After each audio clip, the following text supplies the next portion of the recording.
Your legs remember everything. Every set of stairs you've climbed, every time you got up from a chair without thinking about it, every walk around the block. And after 60, your legs are usually the first place your body quietly starts taking strength away. Not your arms, not your grip, at least not at first. Your legs. Here's why that matters more than most people realize. The muscles in your thighs and hips are what get you out of bed, off the toilet, out of a car, and back up if you ever fall. When leg strength goes, independence goes with it. And the frustrating part is, it doesn't announce itself with pain or a warning sign. It just shows up one day as a chair that feels a little harder to stand from, or stairs that feel a little steeper than they used to. I'm Dr. Hayes, and for years I've watched this exact pattern in people who otherwise felt completely fine. They weren't sick, they weren't in pain, they were simply losing muscle quietly, the way most people do after 50, and nobody had told them there was something simple they could do about it. Today, I want to walk you through 7 foods that can help you hold on to that leg strength, and every single one of them is inexpensive. You will not need a $200 to a month supplement plan. You will not need a fancy shake or a tub of powder with a bodybuilder on the label. What you actually need is sitting in the regular aisles of any grocery store, and I'm going to show you exactly which foods matter most and why, starting with the ones that help but aren't essential, and building up to the one I consider the single best value on this entire list. Before we get into it, I want to ask you something. Think about the last time you stood up from a low chair or a couch. Did it feel effortless, or did you notice yourself pushing off with your hands or your arms? Drop your age in the comments and be honest about that chair test. It's going to matter for how seriously you take what I'm about to share. Let's start with why this happens in the first place, because understanding the mechanism is what makes the solution make sense. Starting somewhere around your 40s and 50s, your body begins losing muscle mass at a slow, steady rate, and that rate tends to pick up speed as the decades go on. Researchers call this sarcopenia, and one of the patterns they've observed is that the large muscles in your legs, particularly the ones in your thighs, often shrink faster than the muscles in your upper body. Nobody knows the full reason why, but it likely has to do with how much we naturally reduce our walking, squatting, and stair climbing as daily life gets more convenient. Less demand on those muscles means your body sees less reason to maintain them. At the same time, something else is working against you. As we age, our muscles become less efficient at actually using the protein we eat. Scientists call this anabolic resistance. In simple terms, it means a 30-year-old and a 70-year-old could eat the exact same piece of chicken, and the 70-year-old's body will turn less of that protein into usable muscle. That's not fair, but it is real, and it's exactly why protein quality and consistency start to matter so much more after 60. You're not just fighting muscle loss, you're fighting a body that's become worse at rebuilding what it loses. The good news is that muscle tissue stays remarkably responsive to the right inputs well into your 70s, 80s, and beyond. Your body hasn't given up on you. It just needs the right raw materials, delivered consistently, and it needs you to keep asking your muscles to work. Food alone won't build strength without some form of movement, even light movement like walking or standing up and down from a chair. But without the right food, even the best exercise habit will struggle to build or hold onto muscle. The two work together. So let's get into the foods. Number 7, sardines. A small can of sardines gives you around 23 grams of complete protein, and it typically costs a little over $1. I know the smell and the idea of eating something out of a tin doesn't excite most people, but don't let that stop you from hearing me out, because sardines are doing something most other cheap proteins can't. They contain all the amino acids your body needs to build muscle, and they're also rich in omega-3 fatty acids. Those omega-3s matter here for a specific reason. As we age, low-grade inflammation tends to rise in the body, and that inflammation can actually accelerate the breakdown of muscle tissue, working against everything you're trying to build. Omega-3s help calm that inflammatory response, which means more of the protein you eat has a chance to actually become muscle instead of being lost to inflammation. Research looking at older adults who regularly eat small, fatty fish has associated it with better preservation of grip strength and walking speed over time, which suggests these benefits show up in real, functional ways, not just on paper. There's also a quiet bonus here. The soft bones in canned sardines are edible and provide calcium, which supports the bone strength that your muscles rely on for leverage. And practically speaking, they need no cooking, no refrigeration until opened, and they last a long time on the shelf. Mash them into avocado toast, stir them into pasta, or mix them into scrambled eggs if the straight-from-the-can approach isn't for you. Number 6. Cottage cheese. A cup of cottage cheese gives you around 24 grams of protein, and a container usually runs $2 to $3. This one might feel a little old-fashioned, like something from your parents' refrigerator, but it deserves a second look, especially for what happens overnight. Most of the protein in cottage cheese is casein, which digests slowly. Instead of flooding your system with amino acids all at once, casein releases them gradually over several hours. Think of it like a slow drip instead of a fire hose. For someone dealing with that anabolic resistance we talked about earlier, this slow, steady release gives your muscles a longer window to actually absorb and use what you've eaten, rather than wasting the excess. Some research has specifically looked at consuming casein-rich foods in the evening, close to bedtime, since that overnight stretch is naturally the longest gap your body goes without any new protein coming in. Having a slow-releasing source available during those hours may help reduce how much muscle breakdown happens while you sleep. Choose full-fat cottage cheese over the fat-free versions when you can. The fat isn't the enemy here. It slows digestion even further, helps you feel satisfied, and helps your body absorb fat-soluble vitamins like vitamin D, which your muscles also depend on. Eat it plain with fruit, blend it into a smoothie for creaminess, or use it in place of ricotta in a baked dish. Number 5. Lentils. A cooked cup of lentils gives you about 18 grams of protein, and a full pound of dry lentils costs less than $1.50. If you eat little or no meat, or you're simply trying to cut down on how much you're spending on animal protein, lentils deserve a regular place on your plate. Lentils aren't a complete protein on their own, meaning they're missing a bit of 1 or 2 amino acids your body needs. But that's easy to work around. Pair them with rice, whole grain bread, or a handful of nuts throughout the day, and your body pieces together everything it needs from the combination. What really makes lentils valuable for leg strength specifically is their iron content. Mild iron deficiency is surprisingly common in older adults, and it can quietly sap muscle strength and leave you feeling fatigued, long before it would ever show up as anemia on a standard blood test. If you've been feeling unusually tired and assumed it was just age, it's worth asking your doctor to check your iron levels. Lentils also contain leucine, an amino acid that plays a direct role in triggering muscle building, which is one reason they stand out among plant proteins.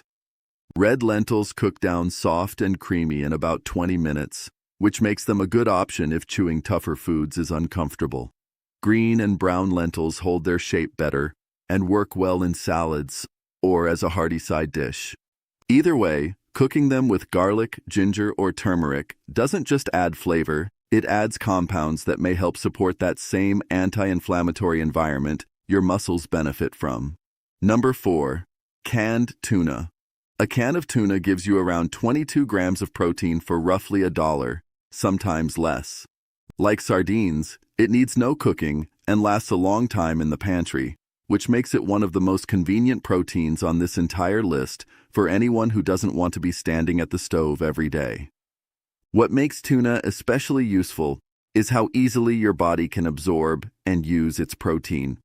Digestive efficiency tends to decline somewhat with age, and fish protein in general appears to be absorbed particularly well even in older adults, which means less of what you eat goes to waste.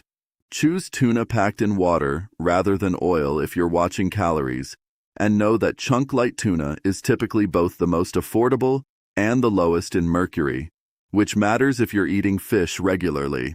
The FDA suggests keeping lower mercury fish like canned light tuna to around 12 ounces a week, So rotating between tuna, sardines, and other canned fish is a smart way to get variety while staying well within safe limits. Eat it straight from the can with crackers, stir it into a salad, or mix it with a beaten egg and pan-fry it into a simple patty. Number 3. Eggs. A dozen eggs typically costs $2 to $3, and each egg gives you about 6 grams of complete protein. Eggs are one of the most underrated foods on this list, largely because so many people were told for years to avoid the yolk. That advice deserves a correction. Roughly half of an egg's protein is in the yolk, along with nutrients like choline and vitamin D that you won't find in the same amounts anywhere else in the egg. Vitamin D in particular has a direct relationship with muscle strength.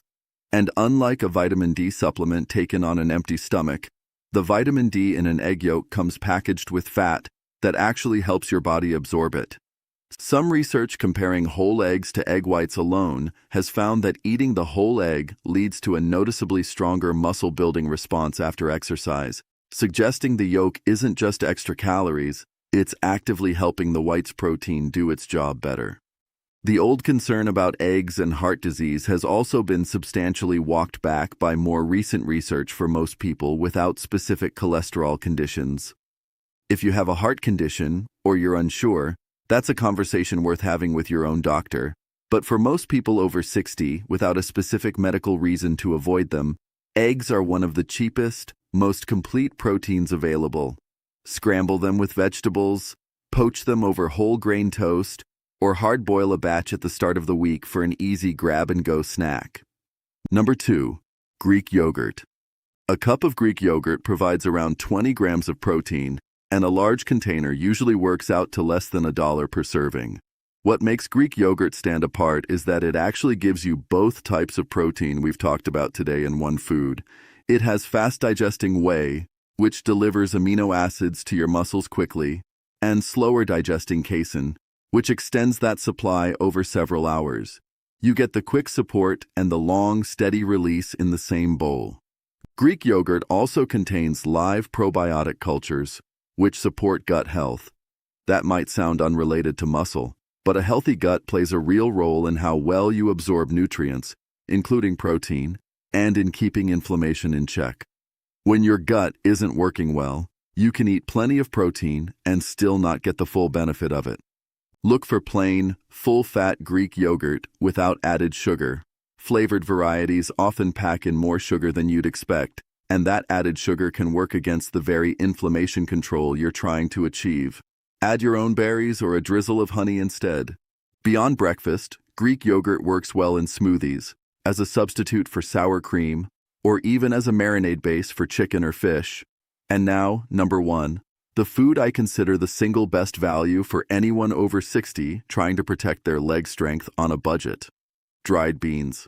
A pound of dried beans costs around $1 and gives you roughly a dozen servings, each with about 15 grams of protein. That works out to somewhere around 10 cents a serving, which makes beans, gram for gram, one of the least expensive sources of quality protein you can buy anywhere in the store. Beans bring more to the table than protein alone. They're loaded with fiber, which feeds the beneficial bacteria in your gut and supports the same nutrient absorption and inflammation control we just talked about with yogurt. They also provide potassium, magnesium, and iron, 3 minerals directly tied to how well your muscles contract, recover, and repair themselves. Like lentils, beans aren't a complete protein by themselves, but eaten across the day with grains, a few nuts, or a small amount of animal protein, your body has everything it needs to build with them. Research following older adults over several years has associated regular bean consumption with better preserved muscle mass, better physical function, and fewer fall-related hospital visits, which is about as directly connected to leg strength and independence as a food can get. Black beans, kidney beans, navy beans, chickpeas, they all bring slightly different nutrients, so rotating between them is worth doing rather than sticking to just one kind. Yes, dried beans take longer to cook than most things on this list, usually an hour or more unless you're using a pressure cooker. But you can cook a large batch on a Sunday, portion it out, and freeze it, giving yourself ready-to-use protein for weeks with almost no ongoing effort. Stir them into soup, mash them into a spread, toss them into a salad, or serve them alongside rice for a simple, complete meal. So here's what I want you to take from all of this. 7 foods: sardines, cottage cheese, lentils, canned tuna, eggs, Greek yogurt, and dried beans. None of them require a special trip to a health food store. None of them cost more than a few dollars per serving, and most cost far less than that. And every one of them gives your legs and the rest of your muscles exactly what they need to keep doing the work that keeps you independent. You don't need to overhaul your entire diet overnight. Pick 2 of these foods and work them into this week. Maybe that's Greek yogurt with berries at breakfast and a simple bean soup for dinner. Maybe it's a can of tuna at lunch and eggs a few mornings a week. Small, consistent choices, repeated week after week, are what actually build and protect muscle over time. Perfection isn't the goal. Consistency is. And remember, food alone isn't the whole picture. Your muscles need to be asked to work, even gently. Standing up from a chair a few extra times a day, a short daily walk, or a few minutes of simple resistance work all send your body the signal that this muscle still matters, still needs maintaining. Pair that movement with what you're eating, and you give yourself the best possible chance of staying strong, steady, and independent for years to come. One honest note before we wrap up. If you have kidney disease, gout, or any condition affecting how your body processes protein, potassium, or specific minerals, please talk with your own doctor before making major changes to how much protein you're eating. What I've shared today is general information meant to guide and educate, not a personalized medical plan, and your own physician knows your specific health history far better than I ever could from here. Now I'd like to hear from you. Which of these 7 foods are already sitting in your kitchen, and which one are you going to try this week? Tell me in the comments, and if you know someone whose legs could use a little extra strength this year, share this video with them. It might be exactly the nudge they need. Take care of yourself, keep moving, and I'll see you in the next one.